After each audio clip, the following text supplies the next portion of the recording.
So we live in a world where data belongs to those who collect it. So even though the data is about you, you checked into this hotel, you bought something in the supermarket, you searched online, you did something, and it's all about you, that data is not owned by you.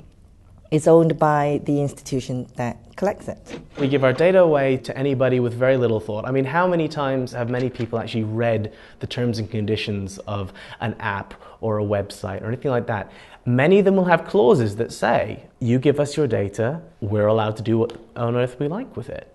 Every time you click on something, every time you read an article, every time you interact with your phone, every time we interact with anything that's related to the internet, we leave a footprint. If we go to a search engine, they will keep a record of what we searched for, where we were when we searched for it, and often what we clicked on, where we went to afterwards.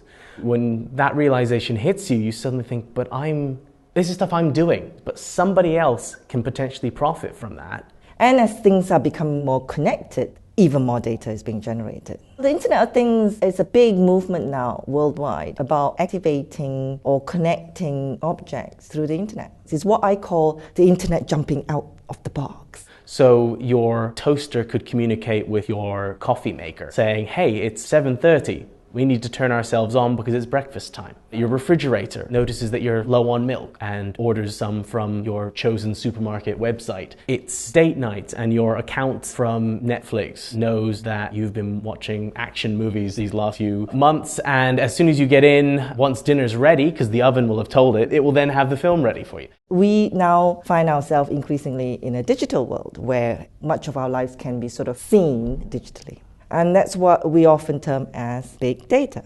That big data is what is stumping a lot of people right now. They're going like, oh, look at this big data. Surely we must be able to organize and see live, see how people live, what people do. Because understanding what you do is very powerful in terms of how you buy and how you behave. The firms want to get into your homes. They want to know what you do because they can then understand better about how we use things and why we use them. Some people will be listening to this and saying, well, it's fine. I don't mind giving my search data to Google because I get a really decent search out of it. And I love all their products that they've managed to create because they've been using my data. And that's fine. Other people, on the other hand, suddenly go, it's like Big Brother's watching me. It's a spying. They're in my home. They know everything I do. And I don't like it. There are different ways to solve the privacy issue. One way of doing it is to just withdraw from this digital world. We cancel our Facebook accounts, we stop using Google. The other way of doing it is to regulate and say, you've got to keep the data private, you can't share it with anybody.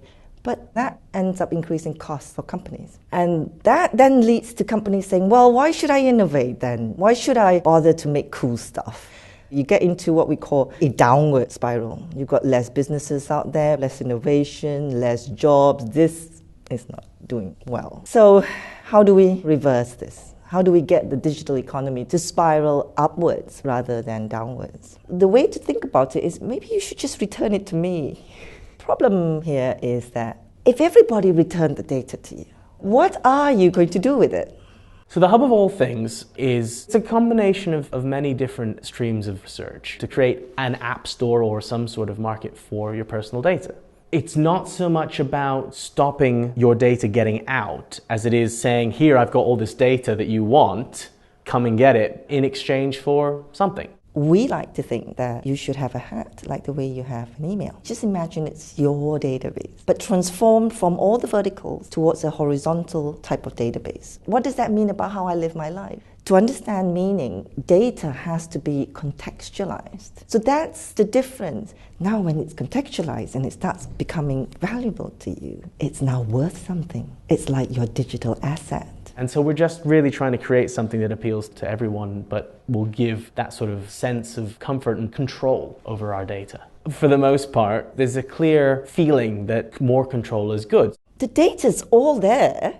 It's just not done and organized in a way that helps the way we live our lives. If we could buy apps to analyze it, apps to visualize it, could I get more personalized advice? Personalized services. We're trying to make consumers smarter, more empowered, but at the same time make companies make better stuff, better services, better products. If a company can serve one, you potentially can serve 1 billion, and you create a market, you create a future.